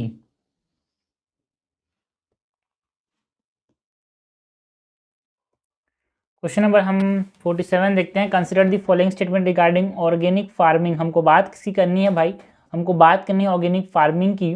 Crop protection is one of the interrelated principle of organic farming. बिल्कुल सही है, ऑर्गेनिक फार्मिंग में हम क्रॉप प्रोटेक्शन को प्रैक्टिस करते हैं। And green manure in organic farming improve soil texture and adds organic nitrogen, ये भी सही है। And monocropping is sustainable practice encourage in organic farming. No, यहाँ पे मोनोक्रॉपिंग नहीं भाई, मल्टी क्रॉपिंग को यहाँ पे हमारे पास ध्यान देते हैं, बिकॉज मोनोक्रॉपिंग से न्यूट्रिशन डिप्लीट होता है एंड मल्टी क्रॉपिंग से हमारे पास न्यूट्रिशन वापस से आते हैं। दिस इज इनकरेक्ट, हमसे करेक्ट पूछा है, कट हो जाएगा ओनली 2। आंसर क्या हो जाएगा यहाँ पे बी। क्वेश्चन 48 है, what role does organic matter play in implementing feed the soil not the plant philosophy. जो ऑर्गेनिक मैटर है उसका क्या रोल है भाई, किस कॉन्सेप्ट में है ना, ऑर्गेनिक मैटर क्या रोल है हमारे पास, feed the soil and not the plant वाले कॉन्सेप्ट में हमारे पास किसका पूछा है हमने, हाँ ना, ऑर्गेनिक मैटर का रोल पूछा है। It hinder the soil fertility and plant growth, no. It improve soil texture and support microbial activity, yes. It reduce the water holding capacity, no. It promote the use of synthetic fertilizer for rapid nutrition uptake, no. जो हमारे पास feed the soil not the plant वाले strategy में हमारे पास ना, ये क्या role है organic matter का, वो सॉइल टेक्सचर को इम्प्रूव करता है। क्वेश्चन 49 है, consider the following statement, the basal convention deals with hazards material and set procedure for their trade. बिल्कुल सही है, बेसल कन्वेंशन जो है वो ट्रेड पे दिखते हैं, किसके ट्रेड पे, ट्रेड ऑफ हैजार्डस मटेरियल के दिखते हैं। बिल्कुल सही है। नगोया प्रोटोकॉल जो है वो जेनेटिक रिसोर्सेज पे फोकस करता है, बहुत इंपॉर्टेंट बात है यार। एंड कार्टाजीना जो है वो एलएमओस की बात करते हैं। तो ज़िंदगी में सब भूल जाए यार। नागोया किस पे फोकस करता है? जेनेटिक रिसोर्स पे फोकस करता है। कार्टेजिना किस पे फोकस करता है? कार्टेजिना जो है लिविंग मॉडिफाइड ऑर्गेनिज्म से फोकस करता है। एंड हमारे पास जो बेसल कन्वेंशन है वो हैजार्डस वेस्ट पे फोकस करते हैं, हैजार्डस मेटल फोकस करते हैं। तीनों को ज़िंदगी में कुछ समय हो जाए, कभी भी आपसे कोई पूछे तो आपको बोलना नहीं है। तो तीनों करेक्ट है। हमसे करेक्ट पूछा है, करेक्ट हो जाएगा ऑल थ्री। करेक्ट क्या है भाई? करेक्ट हो जाएगा ऑल थ्री। क्वेश्चन 15 है, consider the following statement regarding luminescent solar concentrators. हमको बात किसकी करनी है? ल्यूमिनेसेंट सोलर कंसंट्रेटर्स की बात करनी है यार, है ना। LSCs can collect both direct and diffuse solar radiation and eliminate the need for sun tracking. बिल्कुल सही बात है। जो सोलर ल्यूमिनेसेंट सोलर कंसंट्रेटर्स होते हैं वो सन ट्रैकिंग की जरूरत को हटा देते हैं। The ideal LSC should have narrow shift between the absorption and emission spectra. जो आइडियल LSC होते हैं ना, जो आइडियल LSC होते हैं वो क्या करते हैं? नैरो शिफ्ट होता है उनका। नैरो शिफ्ट किसके किसके बीच में? एब्जॉर्प्शन और एमिशन स्पेक्ट्रम के बीच में। LSC use a thin sheet of material doped with luminescent species such as organic dyes. बिल्कुल सही बात है यार। एक थिन शीट का इस्तेमाल करते हैं जो LSCs होते हैं, जो कि ऑर्गेनिक डाइज से कोटेड होते हैं। करेक्ट हमसे पूछा है, करेक्ट हो जाएगा तीनों। तो फिर से अगर पढ़ लेते हैं ल्यूमिनेसेंट सोलर कंसंट्रेटर्स के बारे में। तो ल्यूमिनेसेंट सोलर कंसंट्रेटर क्या करते हैं? डायरेक्ट को भी और डिफ्यूज रेडिएशन दोनों कलेक्ट करते हैं। डायरेक्ट और डिफ्यूज सोलर रेडिएशन दोनों कलेक्ट करते हैं, और जो सन ट्रैकिंग की जरूरत पड़ती थी उसको हटा देते हैं ये, है ना। And the ideal luminescent solar concentrator जो होते हैं वो नैरो कर देते हैं। जो शिफ्ट है ना किसका? एमिशन एंड एब्जॉर्प्शन स्पेक्ट्रम के बीच में, उसको नैरो कर देते हैं। LSC use a thin sheet of material doped with luminescent species. बिल्कुल सही बात है। यहाँ पे ये क्या करते हैं? बहुत छोटे से थिन शीट का इस्तेमाल करते हैं, है ना, जहाँ पे ल्यूमिनेसेंट स्पीसीज होते हैं। And it is coated with what? Organic dyes. तो करेक्ट तीनों है भाई। क्वेश्चन 51 है, consider the following statement regarding the implication of air pollution. हमको बात किसी करनी है? इम्प्लीकेशन ऑफ एयर पॉल्यूशन की बात करनी है। फर्स्ट स्टेटमेंट है, sunlight is influenced by air pollutants such as methane, ozone and aerosol. क्या एयर पॉल्यूशन का इफेक्ट पड़ता है भाई? आप पूछा consider the following statement regarding implications of air pollution. Sunlight is influenced by air pollutants such as methane, ozone and aerosol. बिल्कुल सही है भाई। सनलाइट का इफेक्ट पड़ता है। जब एयर पॉल्यूटेंट्स होते हैं सनलाइट कम पहुंचती है ज़मीन तक। Ozone induce eye irritation and watering while compromising resistance to cold and pneumonia. बिल्कुल सही बात है। ओजोन क्या करता है? आई इरिटेशन करता है। Ozone detrimentally effect chlorenchyma resulting in wide spread foliage destruction. बिल्कुल सही बात है यार। प्लांट के हमारे अंदर इसके क्या करता है? क्लोरेनकाइमा को बहुत ज़्यादा इफेक्ट करता है, जिससे क्या होगा? हमारे पास फोलिएज डिस्ट्रक्शन होता है। करेक्ट हमसे पूछा गया है, करेक्ट हो जाएगा ऑल थ्री। क्वेश्चन नंबर 52 है, consider the following statement regarding health effect of air pollutants. ठीक है, हेल्थ इफेक्ट बात करनी है एयर पॉल्यूटेंट्स की। Byssinosis involve damage of brain. No, byssinosis से रेस्पिरेटरी डैमेज होता है कि, तो इससे लंग का डैमेज होता है भाई, not brain. So first is incorrect. Hydrocarbon cause impaired enzyme function in the respiratory system. क्या हाइड्रोकार्बन जो है वो रेस्पिरेटरी सिस्टम के एंजाइम्स का डिसफंक्शन करा देते हैं? No, it is incorrect because, sorry, हमसे क्या पूछा? करेक्ट पूछा है ना। हाँ बिल्कुल सही है। हाइड्रोकार्बन्स जो होते हैं ना वो रेस्पिरेटरी सिस्टम के एंजाइम्स को डिस्पेयर कराते हैं। थर्ड है, radio active pollutants induce cellular damage resulting in permanent genetic change. देखो भाई, मेनली रेडियो एक्टिव जो होते हैं ना वो सेलुलर डैमेज नहीं करते, जनरली ये कैंसर्स करते हैं, जिसमें हमारे पास ब्लड कैंसर सबसे ज़्यादा फेमस है, ल्यूकेमिया। एंड परमानेंट डैमेज तो करते हैं बट उतना ज़्यादा ये, है ना, परमानेंट जेनेटिक डैमेज तो करते हैं बट उतना ज़्यादा ये वो नहीं है, उतना ज़्यादा नहीं करते। सो आपको जो ऑप्शन चूज़ करने में आएगा तो आप बोलेंगे ल्यूकेमिया ज़्यादा कस करते हैं as compare to permanent genetic damage, है ना। तो ये ऐसा नहीं है कि भाई मेन काम इनका परमानेंट जेनेटिक डैमेज है, थोड़ा मोड़ा करते हैं बट मेन जो है वो ल्यूकेमियास करते हैं। तो करेक्ट हमसे पूछा गया, करेक्ट हो जाएगा ओनली वन। क्वेश्चन 53 है, which of the following describe the role of microorganism in the process of putrescibility. Putrescibility के अंदर हमको बात करनी है about role of microorganism. They generate heat for sterilization, they release oxygen by as a by product, they break down organic matter using oxygen, they absorb nutrient from the water. तो इनका main काम क्या है भाई? ये क्या करते हैं? ऑर्गेनिक मैटर को ब्रेक डाउन करते हैं ऑक्सीजन की मदद से। कौन? Micro organism. तो यही काम है इनका, पुट्री स्टेबिलिटी में ये ब्रेक डाउन करते हैं ऑर्गेनिक मैटर को using oxygen.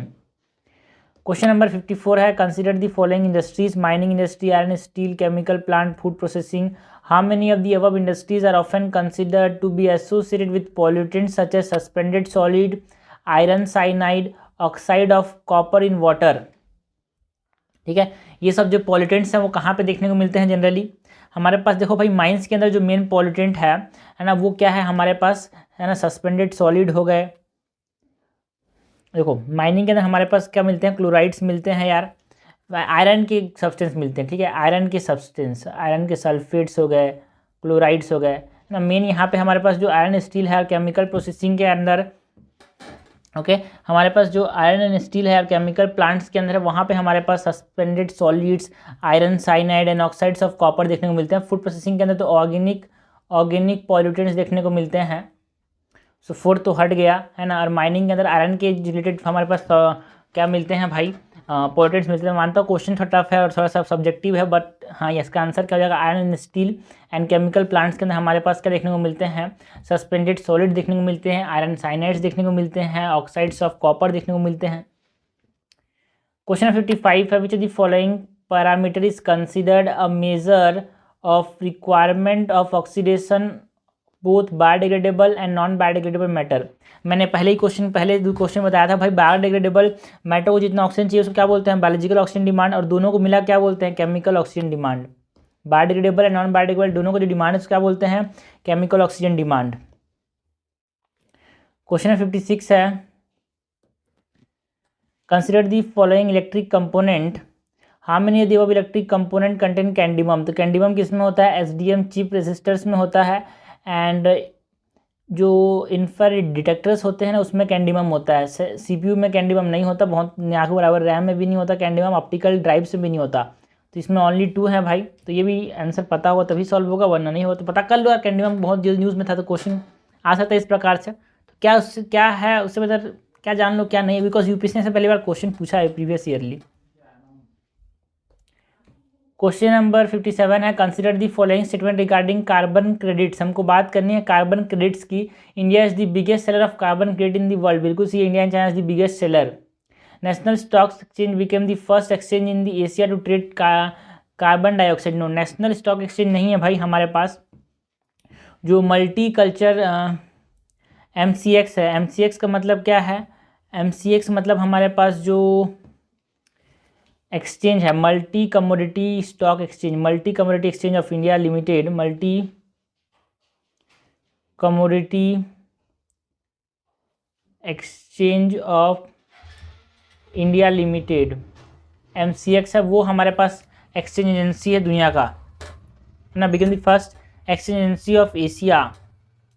The energy conservation amendment act 2022 empower the securities and exchange board of India to regulate carbon trading. No, जो सेंटर है सेंट्रल गवर्नमेंट है, नॉट सेबी। जो सेंटर है वो रेगुलेट करती है इसको। ठीक है, तो करेक्ट हमसे पूछा है, कट जाएगा ओनली 1। क्वेश्चन 58 है, consider the following source of energy. How many of the above are the renewable source of energy. तो सोलर एनर्जी एक बार जाने के बाद फिर से वापस आ जाती है, बायोमास एक बार जाने के बाद फिर से उसी बायोमास का हम इस्तेमाल कर सकते हैं। बट न्यूक्लियर एनर्जी क्या है, एक बार जाएगी तो वापस नहीं आएगी, बिकॉज न्यूक्लियस के अंदर जो एनर्जी स्टोर है वो जाएगा, वापस नहीं आएगा। सो nuclear energy is a non renewable energy. Renewable कौन है भाई यहाँ पे, only 2।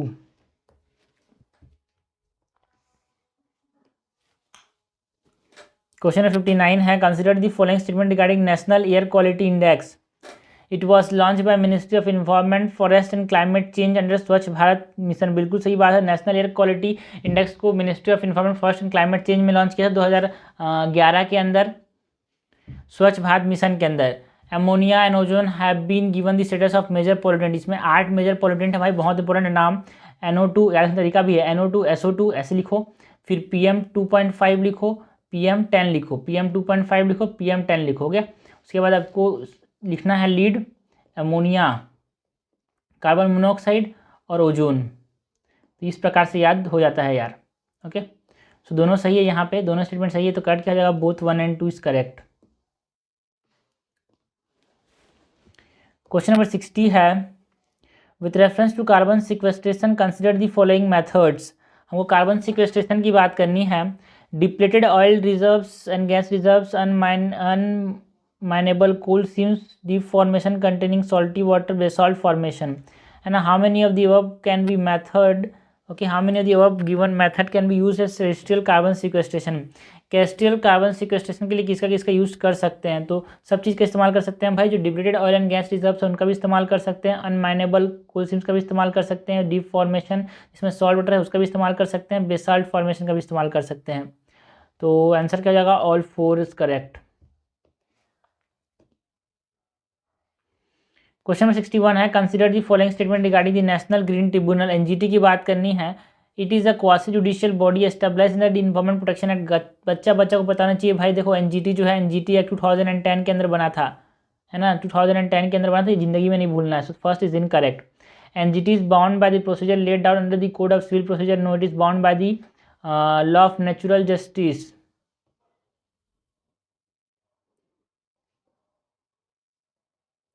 India is the first country in the world to set up the dedicated judicial authority exclusive for adjudicating environment matters. No, Australia ने भी setup किया है भाई, न्यूजीलैंड ने भी सेटअप किया है।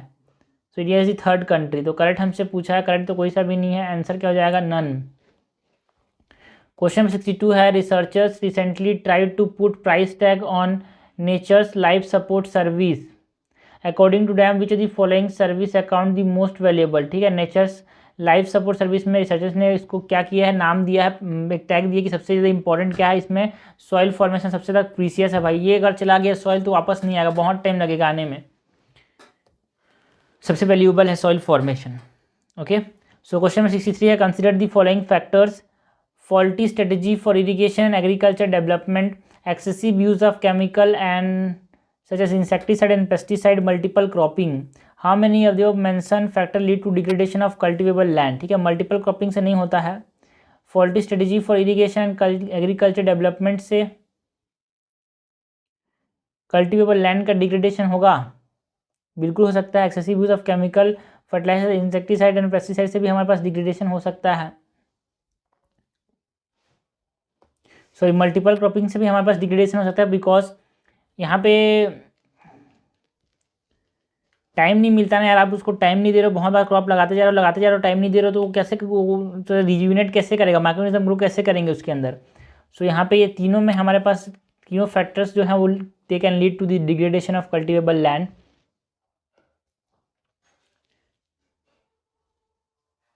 क्वेश्चन नंबर 64 है, consider the following statements, how many above are cause of land degradation in India. Poor agriculture practice, बिल्कुल सही बात है। सॉइल इरोजन भी एक कारण है भाई लैंड डिग्रेडेशन का।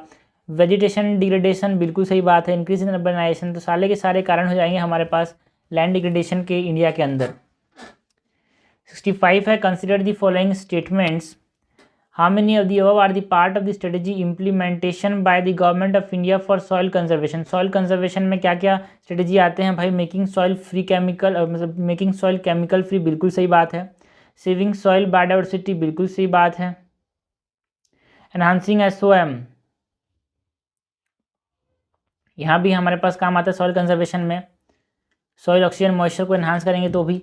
Maintaining soil moisture is also part of strategy for implementation of soil conservation. So correct हमसे पूछा गया है, करेक्ट हो जाएगा ऑल फोर।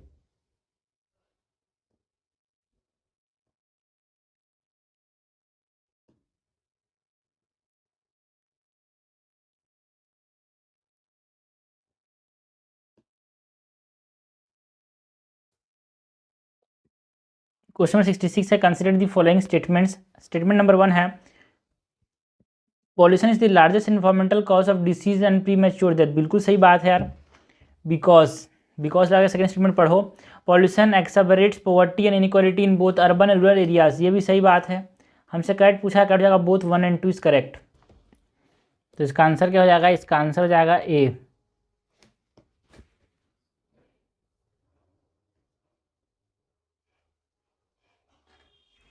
क्वेश्चन 67 है भाई, consider the following statement,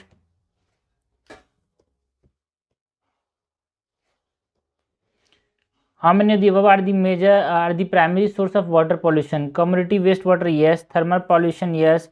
Pollution, underwater pollution, ये सारे के सारे क्या हैं भाई, प्राइमरी सोर्स हैं किसके, वाटर पॉल्यूशन के। ओके, तो इसका आंसर क्या हो जाएगा? इसका आंसर हो जाएगा हमारे पास all three are the primary sources of water pollution. 68 है हमारे पास, with reference to vermicomposting consider the following statement, it is use to produce superior quality manure. बिल्कुल सही बात है। It include using different species of worms for the formation of compost. Yes. It is a risk to the environment. No, vermicomposting is not risk भाई, benefit है। It act as a soil conditioner for plant growth. बिल्कुल सही बात है। Correct हमसे पूछा, cut जाएगा only 3।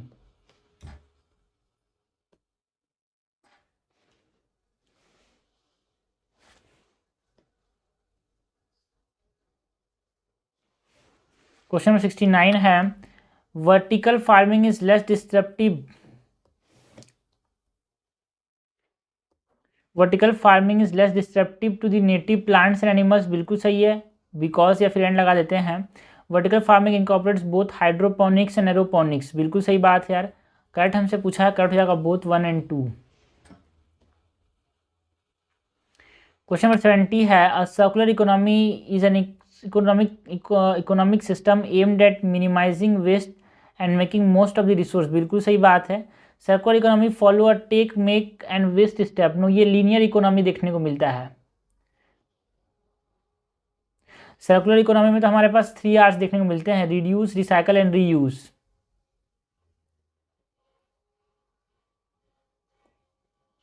Okay, so first is correct, second is incorrect. तो आंसर क्या हो जाएगा? हमारा आंसर हो जाएगा सी।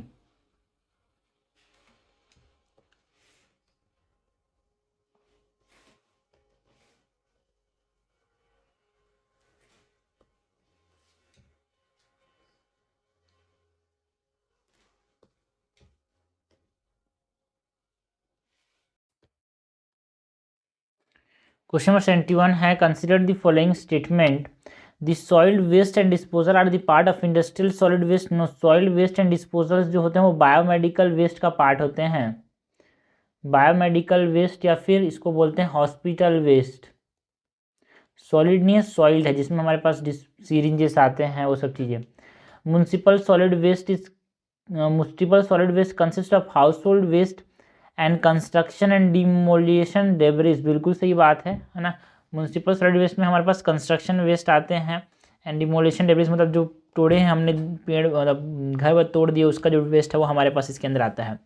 And biomedical waste is termed as hazardous waste. No, है ना। जो हमारे पास इंडस्ट्रियल सॉलिड वेस्ट होते हैं, पहली बात तो जो हमारे पास बायोमेडिकल वेस्ट हैं वो हजार्डस नहीं होते। जो हमारे पास इंडस्ट्रियल वेस्ट होते हैं ना,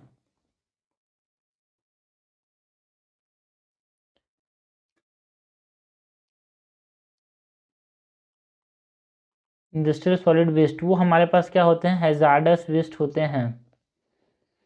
करेक्ट हमसे पूछा गया है, करेक्ट क्या हो जाएगा हमारे पास? ओनली 1।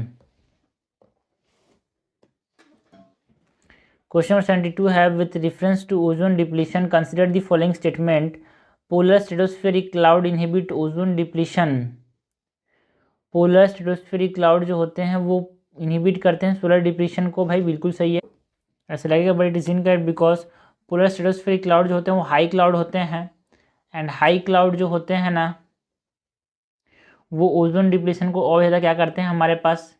प्रमोट करते हैं। बिकॉज ये हमारे पास सरफेस एरिया प्रोवाइड करते हैं, जिससे हमारे पास क्या होगा? क्लोरीन जो है वो रिएक्टिव बन जाएगा, and also it remove nitrogen.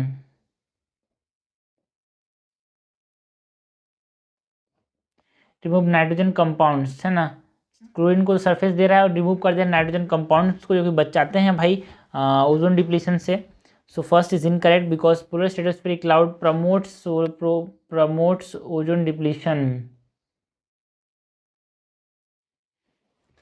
Montreal protocol and Vienna conventions are related to ozone depleting substance. बिल्कुल सही बात है। Montreal protocol and Vienna conventions जो है वो ओजोन डिप्लीटिंग सब्सटेंस के साथ रिलेटेड है। Ozone depletion will affect the human body by enhancing the chances of skin cancer and reducing the level of vitamin B. No, skin cancer के chances को बढ़ाता तो है, बट ये विटामिन डी को भी बढ़ा देता है। So this is incorrect. हमसे करेक्ट पूछा है, कट जाएगा ओनली 1। आंसर हो जाएगा ए। क्वेश्चन नंबर 73 है which of the following is associated with the access to genetic resource and fair and equitable sharing of benefits. तो जेनेटिक रिसोर्स के साथ कौन एसोसिएटेड है भाई? Nagoya protocol. बच्चे को याद होना चाहिए। कार्टाजीना किसके साथ एसोसिएटेड है? Cartagena is associated with the hazardous substance and Nagoya is associated with the genetic resource. Sorry, जो हमारे पास तीन चीज़ें हैं, कार्टाजीना जो है वो उसको छोड़ते हैं पहले। तो मॉन्ट्रियल जो है वो ओजोन के लिए है, बेसल जो है वो हैजार्डस सब्सटेंस के लिए है, कार्टाजीना जो है वो हमारे पास एक क्वेश्चन आया था कार्टाजीना के ऊपर, देख लेते हैं उसको भी। बट हमारे पास जो जेनेटिक रिसोर्स की शेयरिंग है वो नगोया है भाई, है ना। कार्टाजीना जो है वो लिविंग मॉडिफाइड ऑर्गेनिजम्स एलएमओस के लिए है। क्वेश्चन नंबर 74 है internal carbon pricing related to what? Internal carbon pricing किसके साथ रिलेटेड है? The intended contribution of countries related to reduction in emission, the carbon tax charge by the government on industries, the internal policy of industries to fulfil their commitment to reducing green house gas emission. तो what is internal carbon pricing? It is the internal policy of the industries to fulfill their commitment to reduce greenhouse gas emission. The tax exemptions to industries by the government for adoption of low carbon technologies. So it is the internal policy. Okay. So answer क्या हो जाएगा इसका? 3. Question 75 है स्वच्छ सर्वेक्षण was conducted by Ministry of Housing and Urban Affairs to engage carbon and open defecation free cities. बिल्कुल सही बात है। Ministry of housing and urban affairs launch the star rating protocol of garbage free cities in 2018। बिल्कुल सही बात है। ये star rating की बात जो है 2018 में चालू की थी। एंड दोनों सही एक दूसरे के साथ एंड लग रहा है भाई, दोनों एक दूसरे के साथ रिलेट कर रहे हैं। तो करेक्ट हो जाएगा हमारे पास आंसर ए। क्वेश्चन 6 है how many the above R component of light pollution. तो ग्लेयर भी एक तरह से लाइट पॉल्यूशन करता है, स्काई ग्लो भी लाइट पॉल्यूशन करता है, लाइट ट्रांसपास भी करता है, क्लस्टर भी करता है। So these are all 4 components of light pollution. Question number 77 है with reference to impact of ammonia on river ecosystem consider the following statement. Ammonia is one of the main source of nitrogen pollution alongside nitrogen oxide. बिल्कुल सही बात है यार। Ammonia affect species composition through soil acidification. बिल्कुल सही बात है। Ammonia जो है वो स्पीसीज कंपोजिशन को अफेक्ट करता है through soil acidification. Ammonia exert biochemical oxygen demand on receiving water के बायोलॉजिकल ऑक्सीजन डिमांड एक्सर्ट करता है भाई रिसीविंग वाटर में। बिल्कुल सही बात है। इस प्रकार से ये उसको बीओडी को बढ़ा देगा बिकॉज न्यूट्रिएंट ही तो है एक प्रकार से अमोनिया भी, नाइट्रोजन ही तो न्यूट्रिएंट है भाई। क्वेश्चन नंबर 78 है how many the above mention gases are emitted by thermal power plants. तो CFCs जो है रेफ्रिजरेटर रिलीज करते हैं, बाकी sulphur dioxide, nitrogen oxide, carbon dioxide, water vapour सारे रिलीज करते हैं भाई। सो आंसर हो जाएगा only 4 because CFCs are released by the refrigerators ACs। Question 79 है which of the following statement is correct about particulate pollutants. Particulate pollutants are the minute solid particles or liquid droplets in air। बिल्कुल सही बात है यार। Smoke, dust, mist and fumes are type of particulate pollutants. क्या ये particulate pollutants के type हैं? Smoke, dust, mists. बिल्कुल सही बात है। This are all types of pollutants और पार्टिकुलेट पॉल्यूटेंट्स। क्वेश्चन नंबर 80 है biomass burning cooking with soil fuel. Soil नहीं है, सॉलिड फ्यूल है।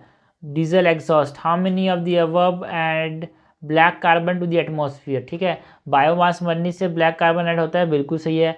सॉलिड फ्यूल्स के साथ कुकिंग करने से बायोमास के साथ मतलब एक तरह से ब्लैक कार्बन ऐड होता है। डीजल एग्जॉस्ट के साथ काम करने से ब्लैक कार्बन ऐड होता है। तो सारे वजह से हमारे पास एटमॉस्फेयर में हमारे पास ब्लैक कार्बन ऐड होता है। ओके, तो ये पार्ट हो गया हमारे पास वो वाला पार्ट जहाँ पे हमारे किस इन्फॉर्मेटिव इकोलॉजी के कोर क्वेश्चंस देखे हैं भाई। इसके बाद हम किसकी बात करेंगे? इसके बाद हम बात करेंगे अबाउट व्हाट, इसके बाद हम बात करेंगे अबाउट दी करंट अफेयर्स जो कि हमारे पास अगस्त 2000 यहाँ पे हम अगस्त 2023 के करंट अफेयर्स की बात कर रहेंगे। 20 क्वेश्चन है यहाँ पे। क्वेश्चन नंबर 81 है कुछ रिजर्वायर्स दिए हैं उसको इसके साथ मैच करना है। कृष्णा राज सागर कहाँ पे है भाई? कृष्णा राज सागर हमारे पास है ना। गांधी सागर तो मध्य प्रदेश के अंदर है। इंदिरा सागर, गांधी सागर कौन से नदी में है भाई? चंबल। इंद्रास आ गया भाई मध्य प्रदेश के अंदर है, कहाँ पे, नर्मदा। कामबिनी नदी कहाँ पे है, कर्नाटक के अंदर। और कृष्णा राज सागर जो है वो कर्नाटका के अंदर है। कौन सी नदी पे है ये, Kaveri. So not correctly match is only 2 is not correctly match, that is 1 and 3। Question number 82 है, with reference to India's Smart Cities Award Contest 2022, consider the following statement. This award are given by the Ministry of Housing and Urban Affairs under the Smart City Mission। बिल्कुल सही बात है। Indore won the National Smart City Award 2022। बिल्कुल सही बात है। Ahmedabad is top spot for build environment. Build environment के लिए टॉप स्पॉट कहाँ है भाई, बिल्ड इन्वायरमेंट के लिए टॉप स्पॉट कौन है, अहमदाबाद है क्या। बिल्ड स्पॉट के लिए टॉप स्पॉट कौन है, बिल्ड के लिए टॉप स्पॉट कौन है, कौन है, it is Coimbatore and not Indore, it is Coimbatore.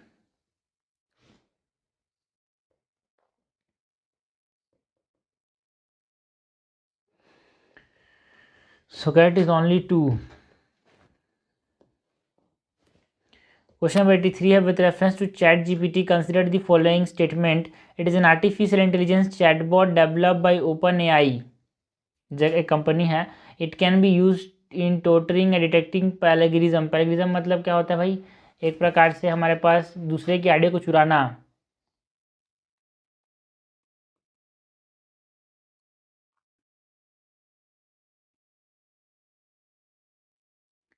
It can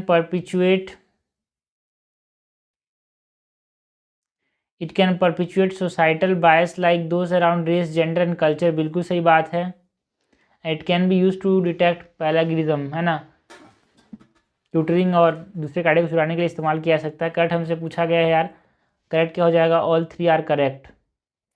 question number 84 है, Sachar committee sometime seeing the news is associated with what. It is associated with social, economic and educational status of Muslim community in India. तो Sachar committee जो है Muslim community के welfare के लिए बनाया गया था। एंथ्रोपोलॉजी वाले पता ही होंगे, सोसाइटी वाले में पता ही होंगे। With reference to red sand boa, बहुत ज़्यादा न्यूज़ में था भाई अगस्त में, red sand boa. Consider the following statement. It is classified as near threaten. देखो सेंड में एन आ रहा है, एन में नियर थ्रेटेन में एन आ रहा है, so it is near threaten. तो ये छोटी छोटी चीज़ें जो याद कराती है चीज़ों को। So it is classified as near threaten by the IUCN। बिल्कुल सही बात है। And it is acknowledge as it is one of the most traded reptile species in illegal trade market, इसीलिए न्यूज़ में था। एंड एक नॉन विनोमस स्पेस है, non venomous species found throughout the dry part of the Indian subcontinent. बिल्कुल सही बात है, जहरीला नहीं होता ये। करेक्ट हमसे पूछा है, करेक्ट हो जाएगा ऑल 3, आंसर हो जाएगा यहाँ पे सी।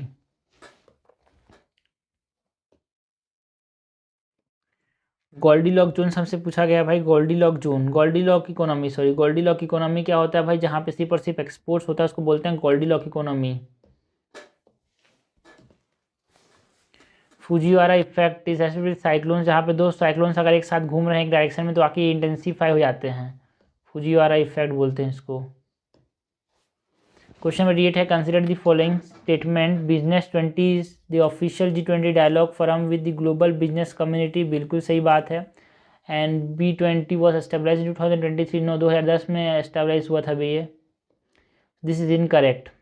G20 का एक ऑफिशियल बिजनेस डायलॉग है ये B20, मतलब जितने भी कंट्रीज़ के बिजनेस आपस में मिलते हैं। क्वेश्चन 89 है, दी आत्मनिर्भर भारत रोजगार योजना, इसके बारे में बताना है। It was design to stimulate the creation of new job opportunities by extending financial support to employers of establishment registered under EPFO। बिल्कुल सही बात है। An attempt to incentivise employment of unemployed individuals including those who lost their jobs during pandemic, उनको भी cover करता है, दोनों cover करता है भाई आत्मनिर्भर भारत रोजगार योजना। क्वेश्चन 90 है, consider the following statement with reference to advisory board on banking and financial fraud. बहुत ज़्यादा इंपॉर्टेंट है भाई, मेरे को बहुत ज़्यादा इंपॉर्टेंट लग रहा है। Advisory board on banking and financial fraud, it was reconstituted by the reserve bank of India. No, इसको रिकॉन्स्टिट्यूट किसने किया था, सेंट्रल विजिलेंस कमीशन ने। It will conduct the first level examination of bank fraud before recommendation और reference are made by to the investigation by agency such as CBI। बिल्कुल सी CBI से पहले ये जांच करेंगे। The tenure of the chairman of ABBFF that is the advisory board on banking and financial fraud. इसका chairman का जो टेन्योर हो 2 साल होता है, not for 4 years. So correct हमसे पूछा गया भाई, करेक्ट हो जाएगा ओनली वन, आंसर हो जाएगा ए। क्वेश्चन 91 है, consider the following statement with reference to Neeraj Chopra. बहुत ज़्यादा न्यूज़ में थे यार। He is the first ever Indian athlete to win a gold medal in world athlete championship. बिल्कुल सही है, वर्ल्ड एथलीट चैंपियनशिप में पहले इंडियन जिसने गोल्ड मेडल जीता था, इसीलिए बहुत ज़्यादा न्यूज़ में थे।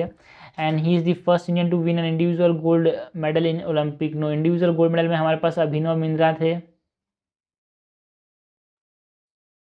जिन्होंने फायरिंग में, शूटिंग में गोल्ड मेडल लिया था पहली बार। He is the first Indian to win prestigious diamond league. बिल्कुल सही बात है, डायमंड लीग को भी जीतने वाले पहले इंडियन है ये। क्वेश्चन 92 है, reduction in, okay, how many of the above are the advantages of aluminium composite third rail over steel third rail. ठीक है, एल्यूमिनियम से जो बने हुए रेल होते हैं और स्टील के बने हुए रेल होते हैं, उसमें क्या फ़ायदे हैं। जो एल्यूमिनियम वाले होते हैं उसमें reduction in the resistive current loss होता है, बिल्कुल सही बात है। Reduced maintenance and life cycle cost, बिल्कुल सही बात है। Reduction in the carbon footprint, तो ये सारे के सारे फायदे हैं एल्यूमिनियम में एज़ कम्पेयर टू आयरन और स्टील। सो हमसे करेक्ट पूछा गया एडवांटेज में, तीनों एडवांटेज है भाई एल्यूमिनियम थर्ड रेल को इस्तेमाल करने के। क्वेश्चन नंबर 93 है, consider the following statement. 23 August is declared as national space day. बिल्कुल सही बात है, बिकॉज, तो बच्चे को पता होगा 23 अगस्त में चंद्रयान 3 जो था उसने लैंड किया भाई कहाँ पे, शिव शक्ति मून के। So this incorrect. ये बोल रहा है कि 1975 में इसरो ने क्या किया था, पहला सैटेलाइट लॉन्च किया था। नो, इसरो ने नहीं, जो हमारे पास चंद्रयान 3 जो है वो उतरा था, इसीलिए इसको 23 अगस्त को हमने क्या दिया, national space day. Seethakali folk art, ये कहाँ का है, केरला का है, इसलिए न्यूज़ में था। सीताकली फोक आर्ट कहाँ का है, केरला का है। With reference to global biodiversity framework fund, consider the following statement. It is established to finance the implementation of Kunming-Montreal Global Biodiversity Framework। बिल्कुल सही बात है। 40% of the GBFF would support indigenous-led initiatives to protect and consume biodiversity। No, not 40%, 20% इसका protect करने के लिए इस्तेमाल होगा, कंजर्व करने के लिए इस्तेमाल होगा इंडिजिनस बायोडाइवर्सिटी को। It will prioritize support for small island developing states and least developed countries which will receive more than a third of the fund resource। बिल्कुल सही है, करेक्ट हमारे पास पूछा है, करेक्ट हो जाएगा 1 and 2, मतलब 1 and 3, तो यहाँ पे आंसर हो जाएगा ओनली 2। क्वेश्चन 96 है, शिव शक्ति क्या है भाई शिव शक्ति, तो सिंपल सी बात है, it is the name of landing sites on moon है ना। स्टैट्यू टेंशन क्या है भाई, हमारे पास जो चियांग 5 चाइना का लूनर मिशन है, उसका ये लैंडिंग पॉइंट है। क्वेश्चन 97 है, consider the following statement. In tropical region Zika virus disease is transmitted by same mosquito that transmit dengue. बिल्कुल सही बात है, ये एडिस के द्वारा यहाँ पे ट्रांसमिट किया जाता है, जो कि मस्कीटो जो है डेंगू भी करता है। Zika can spread through sexual contact and blood transfusion. बिल्कुल सही बात है। Zika virus disease from an infected mother to a baby transmit हो सकता है क्या, बिल्कुल सही है, प्रेगनेंसी के दौरान। And Zika virus is link to Guillain Barre syndrome. बिल्कुल सही बात है, करेक्ट हमसे पूछा है, करेक्ट हो जाएगा ऑल 4। तो ये सब चीज़ें हैं जो कि आपको पता होनी चाहिए भाई, और ये एमसीक्यू से दिमाग में छप जाती हैं। क्वेश्चन 98 है, consider the following statement with reference to insurance surety bond. ISB की बात करने इंश्योरेंस श्योरिटी बॉन्ड की। This are instrument where insurance companies act as surety. बिल्कुल सही बात है। And provide the financial guarantee that the contractor will fulfil its obligation as per the agreed terms. बिल्कुल सही बात है। The ministry of finance has made insurance surety bond at par with bank guarantee for all government procurements. बिल्कुल सही है यार। Security bonds offer longer maturity terms than traditional banking productive. बिल्कुल सही है। तो देखो बहुत ज़्यादा न्यूज़ है, इंश्योरेंस सिक्योरिटी बॉन्ड्स का बहुत ज़्यादा इंपॉर्टेंस है यार, है ना। तो यहाँ पे चीज़ों को दिमाग में रखना बार बार। Insurance security bond. And consider the following statement regarding Bharat NCAP, that is national car assessment programme. The testing protocol adopted by Bharat NCAP are modeled on global NCAP, which is a project of UK-based NGO। बिल्कुल सही है। Under the Bharat NCAP, car warranty nominated by the automobile manufacturer will be crash tested as per the protocol। बिल्कुल सही है। Car will be assigned rating between 0 to 10, no 0 to 5 star rating. तो देखा होगा ना आपने, कार की rating मिलती है कि 5 स्टार। टाटा का कार जो होता है बहुत ज़्यादा सेफ होता है, ऐसा बोलते हैं ना। तो करेक्ट हमसे पूछा है, कट हो जाएगा ओनली 2। लास्ट क्वेश्चन है नंबर का, हमसे पूछा करेक्टली मैच। ठीक है, कुछ लिख दिए हैं, लोकेशन की बात करनी है। उमैम लेक कहाँ पे है भाई? मेघालय के अंदर उमियम लेक। कंजली लेक हिमाचल प्रदेश के अंदर है। अनुसूपा लेक जो है वो उड़ीसा के अंदर है भाई। अनिरुद्ध सागर जो है त्रिपुरा के अंदर है, बिल्कुल सही है। कंजली लेक कहाँ पे है यार? जो कंजली लेक है ना, ये पंजाब के अंदर है। तो तीनों इनकरेक्ट है भाई हमारे पास। करेक्ट पूछा है, करेक्ट हो जाएगा ओनली 1 पेयर।